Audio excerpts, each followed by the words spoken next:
안녕하세요. 저번 시간까지 저희가 항공권에 대해서 좀 알아봤고요. 이번에는 항공권을 가지고 비행기를 탔습니다. 다 생략하고 일단 입국하는 거, 이 부분에 대해서 관심들이 많으시더라고요. 특히 미국 입국에 대해서는 고민들이 많으신 것 같아요. 테러도 많고 하다 보니까 미국이 아무래도 입국 심사를 좀 까다롭게 하는 편이고, 그래서 줄이 길어요. 제 기억하기로 베네치아를 들어갈 때는 저는 버스 터미널인 줄 알았거든요. 그냥 흘러 들어가가지고 기다리지도 않았어요. 이번에 바르셀로나 같은 경우 좀 기다렸거든요. 좀 줄을 서서 기다렸는데 별 질문 안 했는데, 미국 같은 경우는 긴장감을 많이 주는 것 같아요. 그래서 걱정도 많이 하시고. 그런데 도덕님은 어떠셨어요? 한 번이라도 걸리신 적이, 그러니까 문제가 있었던 적이 있으신가요? 문제가 있었던 적은 없어요. 그렇죠. 뭐 가족들이랑 늘 같이 갔기 때문에. 이게 핵심 포인트고요. 제가 질문을 했던 이유가 그겁니다. 첫 번째 가장 확실하게 미국에 입국하기 쉬운 방법이 뭐냐면 가족 동반이에요. 그래서 가족이란 아이들을 동반하는 걸 얘기합니다. 어린이.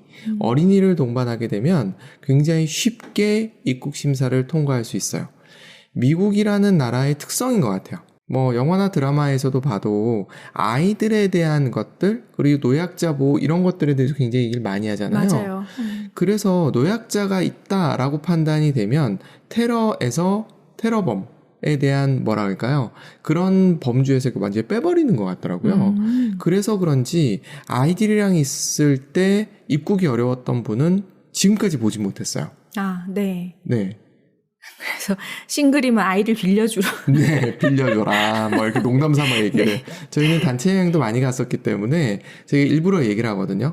입국 심사대에서 한 명씩 들어가야 되는 게 아니라 가족이면 패밀리 단위로 들어가도 뭐라고 얘기 안 하거든요. 그때 아이가 있는 집이 있으면 이모다, 삼촌이다 이러면서 같이 이야기를 하는, 이모, 삼촌, 그냥 패밀리라고 얘기하시면 됩니다.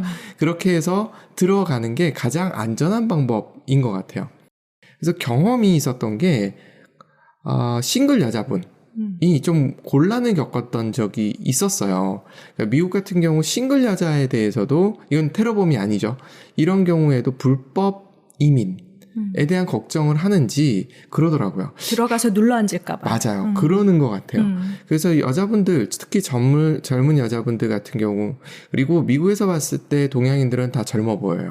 맞아. 네, 그런 생각을 하신다면 그 부분을 좀 신경을 쓰시면 좋고, 그리고 요즘 여권은 어떤지 모르겠는데 누구의 와이프 이렇게 찍히기도 해요, 여권에.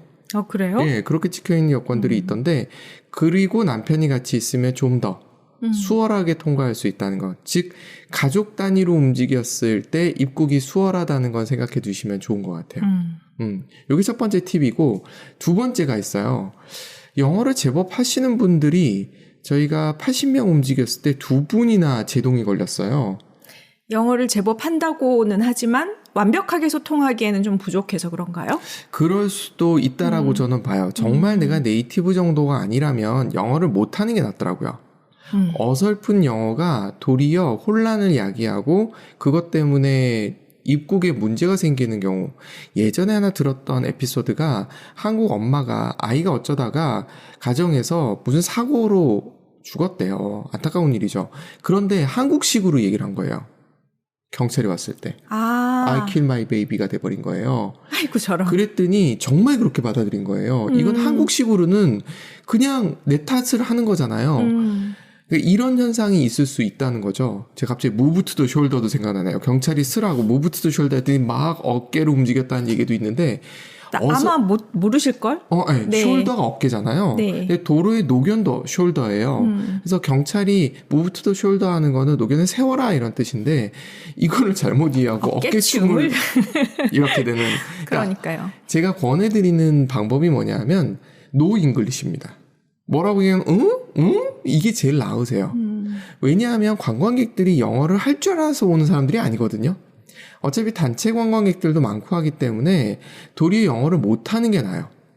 그냥 for trip. for도 쓰면 안 돼요. 그냥 trip, 네. travel 네, 이렇게. 그런 식으로 얘기하는 게 정말 그런 단순한 단어.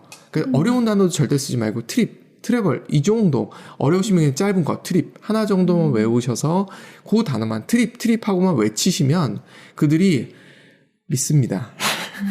더 이상 얘기하기도 힘들어하기 때문에 특별하게 문제가 없으면 통과가 되는 게 일반적이에요. 어설픈 영어 왜 왔냐? 이게 나아요. 괜히 거기서 설명하려고 하거나 또는 기간이 얼마야? 이렇게 하는 것보다 그냥 모르는 표정을 짓고 대신에 이게 있으면 좋으세요. 돌아오는 귀국편 항공 티켓. 아, 그러면 믿겠네요. 눌러 앉을 게 아니다. 네. 이 사람 왔다 갈 거네. 맞아요. 그래서 출력을 해가시면 좋은데 여기서 주의사항은 그래도 그건 영어로 출력해 가셔야 됩니다. 아, 그래요? 그렇죠. 그 사람들이 봐야 될 거 아니에요. 아, 몇 월 며칠은 알아볼 수 있잖아요. 알아는 보겠죠. 그래도 아무래도 볼 때 한글이 있으면 그들은 힘들 테니까 네네. 그거 정도는 가져가 주시면 굉장히 도움이 되고, 그리고 또 하나 묻는 게 뭐 있느냐 하면 어디서 묵을 거야? 이런 질문 많이 하거든요.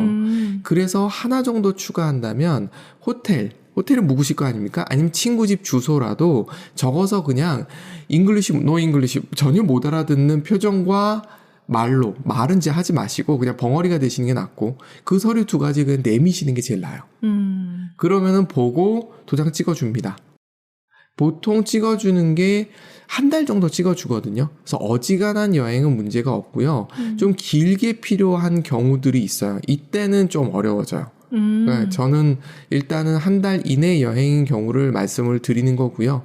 그거보다 길어지는 경우는 저는 파견 근무를 가봐서 길게 있어야 되는 경우가 있었거든요.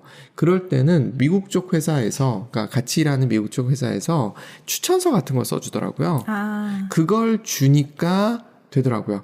더덕님도 사실은 그렇게 들어오신 거예요. 제가요? 네, 추천서에 이 일하는 사람의 와이프가 해서 길게 1년짜리 스탬프를 받은 적이 있어요. 그런 경우는 특수 경우예요. 그러니까 길게 있으셔야 되는 경우는 누군가의 추천서나 이런 게 필요한 경우들이 있습니다. 근데 미국 여행 그렇게 길게 가시는 분들은 아직 그렇게 많이 못 봤기 때문에 보통 2주에서 한 달 정도면 충분해서 귀국편 항공편을 보여주신 게 제일 확실하세요. 그럼 그걸 보고 거기에 맞춰서 찍어주거든요. 그리고 한 달 이내 여행이면 미국 사람들 입장에서 봤을 때는 유럽에서 들어오는 사람들 보통 한 달씩 여행 다니니까 그렇죠. 뭐 별로. 아시겠지만 우리나라 여권이 세계에서 가장 많은 나라를 들어갈 수 있는 여권 중에 하나예요. 믿을 만한 사람들. 그렇죠. 네. 그렇기 때문에 괜히 어설픈 영어를 하지 마시고 말씀드렸던 귀국 항공편과 그리고 숙박에 대한 예약증을 보여주는 것이 가장 확실해요. 그 사람이 질문을 많이 한다 싶으면 보여주세요. 처음부터 보여줄 필요도 사실은 없어요. 과잉입니다. 네, 요게 두 번째 팁이에요. 그리고 세 번째 팁은 뭐냐면 지문을 해요.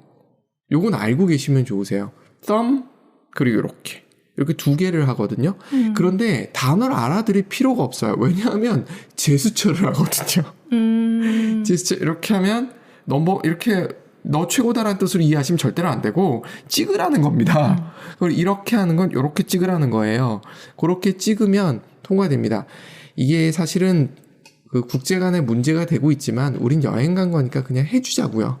그런 느낌으로 해주시면 되는 것 같아요. 이렇게 하면 일단은 기본적인 건 돼요. 이러고 나서도 걸리는 경우가 한 번 본 게 이름이 좀 특이해서였다라고 하더라고요. 그 이름이 테러범 이름이랑 비슷했다고. 네. 그래서 좀 고초를 겪으셨 경우가 있는데 한 2시간 정도 그래서 그분을 두고서 움직이고 그분은 나중에 택시로 조인하고 뭐 이런 상황들이 생겼어요. 그래서 혹시 단체로 가시는 경우에는 권해드리는 거는 우버나 이런 거 잘 돼 있으니까 하는 거 연습 한번 해보시고 일행들은 먼저 보내고 그분들은 나중에 따라가는 것이 전체적인 흐름에 영향을 덜 주기 때문에 그게 더 좋은 것 같아요. 이거는 제가 추천을 드립니다. 그렇게 하시면 되고 마지막 많이 또 걱정하는 게 뭐가 있냐면 수화물이에요. 네. 수화물을 찾은 다음에 우리나라 여행객들이 김치나 이런 걸 준비해 가시는 경우들이 은근히 많죠. 그렇죠. 네, 마른 반찬도 준비해 가고 저희는 주로 아이스박스에 넣습니다. 이유가 뭔지 아세요? 터져서예요. 종이박스에 넣었을 때 터졌을 때 수습 저도 굉장히 곤란했던 적이 있었어요. 김치 냄새 한번 예, 정말 미안하더라고요. 네. 그래서 혹시 꼭 김치를 가져가실 분들은 여러 번 랩으로 싸서 이게 비행기가 위로 올라가면 공기가 줄어들면서 김치가 확 익어버립니다. 네, 팽창하고. 네, 가스가 네네. 생기면서 아주 맛있어져요. 단점은 터질 수 있다는 거예요. 근데 아이스박스, 플라스틱 아이스박스라면 그 안에서 터졌을 때 사고가 안 나요. 그래서 그렇게 보시면 되고, 그렇게 했을 때 들어갈 때 김치 정도는 그 사람들이 뭐라 하지 않더라고요. 미국 사람들도 김치를 많이 알더라고요. 그래서 뭐 특별히 문제가 되는 경우는 발견하지는 못했어요. 네. 애도 조심은 하시는 게 좋고요. 혹시 음식물을 가져가실 경우에는 뺏겨도 된다. 라는 걸 생각하시고 도착해서 한인마트를 가신다라고 생각하셔서 뭐 LA나 샌프란시스코나 뭐 뉴욕이나 다 있거든요. 맞아. 근데 시애틀은 직접 안 들어가 봐서 모르겠네요. 지나가면 봐가지고 뭐 당연히 있겠죠. 그 있겠죠. 네. 다 있을 거라고 봅니다. 그래서 그런 식으로 산다라고 생각하고 가셔도 네. 특히 맨하탄에서 한인마트 갔을 때 감동했던 게 뭔지 기억나세요? 뭐 밑반찬 세트도 있고 맞아요. 뭐 그게 감동이었어요. 전도 붙여놓은 거 있고 맞습니다. 뭐 뭐든 사 먹을 수 있어요. 맞습니다. 네. 그래서 너무 무리해서 가져가실 필요는 없는 것 같아요. 단지 라면은 스프 맛이 다르더라고요. 똑같은 한국 신라면이더라도.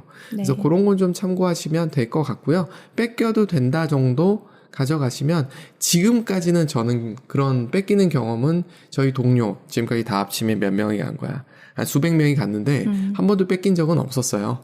근데 혹시 걱정이 되신다면 그런 마음으로 가시면 되지 않을까 생각합니다. 네. 혹시 궁금한 거 있으신가요? 네, 지금 딱히 생각나는 건 없네요. 네. 혹시 궁금한 거 있으시면 댓글을 달아주시면 제가 또 녹음을 해서 올리든지 댓글로 답을 달도록 하겠습니다. 네. 감사합니다.